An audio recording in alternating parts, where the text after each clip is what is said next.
Bonjour, bonsoir, bienvenue à vous tous. Je vais essayer de résoudre là un exercice du texte modèle 2024. Il s'agit d'un exercice de probabilité. Et cependant, j'ai déjà publié sur ma page un exercice beaucoup plus compliqué que cela. Mais pour les enfants, je vais faire exactement l'exercice du texte modèle. Encore une fois, si vous êtes nouveau sur cette page, je vous invite à vous abonner, à liker et puis à partager pour tout le monde. Voici donc la lecture du texte. Une boîte contient exactement 3 boules blanches numérotées de 1 à 3 et 2 boules rouges numérotées de 1 à 2. On tire au hasard et simultanément 2 boules de la boîte et on désigne par X la variable aléatoire qui est égale à la somme des nombres marqués sur les boules tirées. Calculer la probabilité d'obtenir au moins une boule rouge, déterminer la loi de probabilité de X, en déduire et l'espérance de X, et puis calculer la probabilité de X compris entre 3 et 5. Ok, voici donc la situation. Donc, on a dans la boîte des boules blanches, numérotées de 1, 2, 3. Alors, de 1 à 3, c'est 1, 2, 3.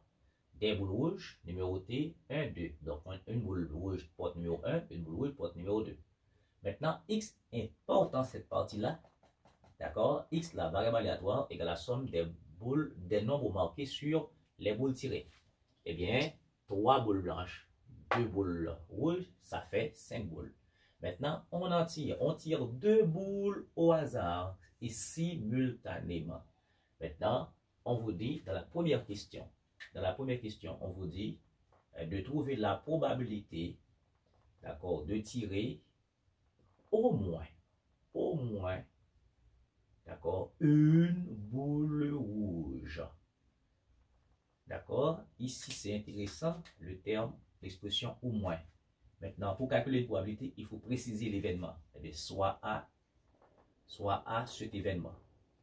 Cet événement, ça veut dire l'événement de tirer au moins une boule rouge. Eh bien, on va avoir un P de A, au moins une boule rouge. On a combien de boules rouges? On a 2 boules rouges. Si on dit au moins une boule rouge, ça veut dire on peut tirer une boule rouge, tout comme on peut tirer 2 boules rouges. Maintenant, on ne peut pas dépasser 2 parce qu'on n'a que 2 boules rouges. Si c'était les blanches, d'accord, on vous dit au moins une boule blanche, eh bien, on peut tirer une boule blanche, on peut tirer 2 boules blanches, on peut tirer 3 boules blanches. Maintenant, on s'intéresse, d'accord, à au moins une boule rouge. Eh bien, le tirage se fait comment? Le tirage se fait de manière simultanée, donc il s'agit d'une combinaison. D'accord? Je peux prendre au moins, eh bien, si je prends au moins si je prends une boule blanche, une boule rouge, dans combien de boules rouges? Dans 2 boules rouges. Maintenant, on veut tirer combien? 2. Donc, on tire une boule rouge, il nous manque une autre boule, eh bien, on va tirer ça dans les boules blanches. Donc, c'est une combinaison de 1 dans 3. Maintenant, ici, c'est une boule rouge que je prends. D'accord? Mais puisqu'on dit au moins, ça veut dire que je peux augmenter. Eh bien, je peux passer à 2 boules rouges. Dans combien de boules rouges? Dans 2 boules rouges. Maintenant, on voulait tirer combien? 2. Maintenant, puisque je prends le 2, ça veut dire que je ne vais prendre aucune boule blanche. Ça veut dire ça va faire 0. Dans combien de boules blanches? Dans 3 boules blanches. OK? Et ça, c'est le nombre de cas favorables sur le nombre de cas possibles. Eh bien, le nombre de cas possibles, c'est 2, d'accord, que l'on veut tirer dans 5. C'est ça exactement. Donc, P de A. Bon, vous savez comment faire les calculs avec les calculatrices ou bien vous posez des formules. Maintenant, 1 dans 2, ça fait 2. 1 dans 3, ça fait 3. 2 dans 2, ça fait 1. Donc, d'accord, ça fait 1. Et puis, 0 dans 3, ça fait 1. Donc, sur 2 dans 5, ça fait 5 fois 4, 20, divisé par 2, ça fait 10. Donc, maintenant, P de A, ça fait 2 fois 3, 6, plus 1, ça fait 7. 7 dixièmes, ou bien on peut dire P de A égale à 0,7. Voici donc la probabilité de tirer au moins une boule rouge. Dans la question 2, on vous dit de trouver, n'est-ce pas, la loi de probabilité de X, n'est-ce pas, la variable aléatoire. Rappelez-vous, cette variable aléatoire est d'accord à la somme des nombres marqués sur les boules tirées. Là, c'est intéressant. Maintenant, il faut préciser que quand on dit une loi de probabilité est une application P, n'est-ce pas, qui associe à toute valeur X, I de la variable aléatoire, n'est-ce pas, la probabilité que X prend, cette valeur xi? Eh bien, on va avoir des xi. D'accord? C'est une application P qui associe à toute valeur xi de la variable aléatoire que P prend la valeur xi. Maintenant, il faut chercher cette valeur xi de la variable aléatoire. Et bien, pour cela, on va associer, parce qu'il faut avoir des... On veut tirer 2. Maintenant, on s'intéresse à la somme. Et bien, dans ce cas, là, il faut 3 situations. 3 situations. Une première, une deuxième, une troisième. On va tirer 2. Eh bien, si on va tirer 2, eh bien, on peut commencer avec les rouges, d'associer les rouges 2 par 2. Eh bien, on peut prendre là, ici, une boule blanche numéro 1. D'accord? 1, 2. Tout comme je peux prendre un 3. Tout comme je peux prendre 2, 3. C'est toutes les associations que je peux faire. D'accord? Avec les boules blanches. Tout comme avec les boules rouges. Maintenant, on n'a que 2 numéros. Et bien, on peut faire une seule association. D'accord? 1, 2. Après quoi? Maintenant, regardez, on associe les blanches. Donc, on prend 2 blanches 2 à 2. Maintenant, on prend 2 rouges 2 à 2, puisqu'on a 2 numéros. Donc, 1, 2. On ne peut rien faire là. D'ailleurs, c'est une combinaison. D'accord? C'est une combinaison. Dans une combinaison 1, 2 équivaut à 2, 1. OK? Maintenant, alors, ça, c'est une autre cours. Maintenant, on va associer les blanches avec les rouges dans le cas 3. Eh bien, on peut faire 1, 1. D'accord? On peut faire 1, 2. Tout comme on peut faire 2, 1. On peut faire 2, 2. 2, 2. Et puis, on peut faire 3, 1. Et puis, on peut faire 3, 2. D'accord. Voici donc l'ensemble des situations qu'on peut avoir là. Maintenant, on s'intéresse à quoi? On s'intéresse à la somme. Eh bien, ici, ça fait 3. Ici, ça fait 4. Ici, ça fait 5. Ici, ça fait 3. Ici, ça fait 2. Ça fait 3. Ça fait 3. Ça fait 4. Ça fait 4. Et ça fait 5. Maintenant, les valeurs prises par cette variable aléatoire x. Donc, les valeurs prises par x, les valeurs prises, d'accord, par x, d'ailleurs, il faut avoir ça d'abord. Donc, les valeurs prises par x sont quoi? Donc, c'est grand x. Maintenant, on va regarder de la plus petite valeur vers la plus grande valeur. Eh bien, la plus petite valeur ici, c'est 2, d'accord? Et il ne faut pas répéter un élément de fois dans cet ensemble.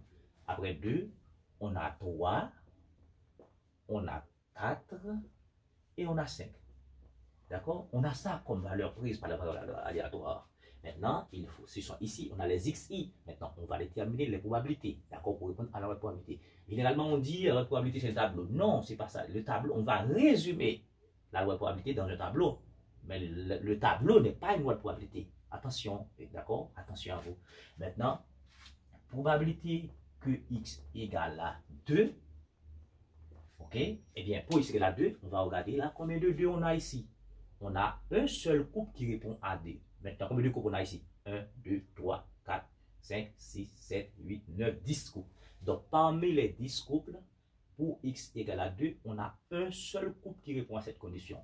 Eh bien, c'est nombre de cas favorables sur nombre de cas possibles. On a un seul couple, eh bien, c'est un seul couple sur le nombre de couples qui est égal à 10.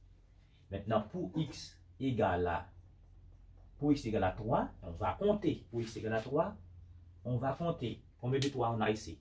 1, 2, 3, 4. On a 4 3. Eh bien, c'est le nombre de cas favorables sur le nombre de cas possibles. Maintenant, on va déterminer P de x égale à 4. On va regarder combien de 4 on a ici. On a 1, on a 2, on a 3. Donc, ça fait 3 sur 10. Et de même, on va déterminer P de x égale à 5. Combien de 5 on a ici dans tout ça? On a un 5, un deuxième 5, ça fait 2 5. Ça fait 2, d'accord, sur 10. Voici donc l'ensemble des probabilités. Et avec ça, maintenant, on va résumer tout ça dans un tableau. Et il faut s'assurer que la somme des probabilités donne 1. Et puis, on fait un petit tableau. Attention, attention à vous qui définissent d'accord, qui essaye de définir les choses très mal. Maintenant, ici, on a x, on a p de x égale à xi. Maintenant, les valeurs de la voie évaluatoire, c'est 2, 3, 4, 5. Pour 2, on a 1 sur 10. Pour 3, on a 4 sur 10. Attention, dans l'ordre, ok? Et puis, ici, on a 3 sur 10. Et ici, on a 2 sur 10.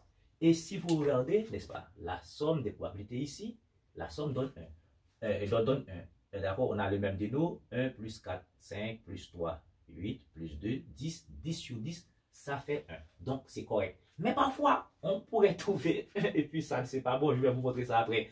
Maintenant, ça, c'est la loi de probabilité. Après quoi, on vous dit de déduire l'espérance de x. Déduisons, n'est-ce pas, E de x qui est l'espérance de x, la moyenne arithmétique. Donc, l'espérance de x, c'est quoi? L'espérance de x, c'est somme, d'accord, des xi, pi. Ou bien je peux dire somme des xi, d'accord, p de grand x égale à xi. On peut dire ça aussi. Donc, l'espérance de x, on fait un produit de somme. Donc, 2 par ça, donc 2 par 1 dixième, plus 3 par 4 dixièmes, d'accord?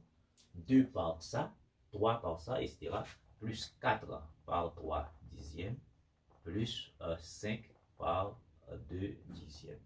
Donc, du coup, l'espérance de x fait 2 fois 1, 2 dixièmes, 3 fois 4, 12 dixièmes, 4 fois 3 encore 12 dixièmes, et puis 5 fois 2, ça fait 10 dixièmes. Maintenant, on a le même dénominateur, il suffit d'additionner le numérateur. Eh bien ici, 12, 12, 24, 2 plus 10, 12, 3 fois 12, 36. Donc on va avoir ici 36 sur 10. D'où l'espérance de x égale à 36 divisé 10, ça fait 3,6. Voici donc l'espérance de x. Dans la dernière question, la plus importante aussi, donc maintenant on vous dit de trouver, d'accord, trouvons P, la probabilité que x se trouve entre 3 et 5. Maintenant, c'est intéressant ici, ça tout simplement pour vous rappeler la notion d'intervalle. Maintenant, l'intervalle est strict ici, ça veut dire on ne va pas prendre x égale à 3. Mais entre 3, regardez, entre 3 et 5, nous avons 4. Ok? Mais puisque c'est strict en 3, donc on ne va pas prendre 3. Ça veut dire c'est inférieur ou égal ici, c'est au sens large, on va considérer 5. Donc P de x qui se trouve entre 3 et 5 correspond à la probabilité que grand X prend la valeur 4 plus la probabilité que grand X prend la valeur 5. C'est uniquement ça, la logique. Maintenant, P de x égale à 4. Pour P de x égale à 4, c'est 3 dixièmes. Ok? P de x égale à 5, c'est 2 dixièmes. Donc ici, 3, on a le même dénominateur. 3 plus 2, 5, ça fait 5 dixièmes. Donc ça fait 0.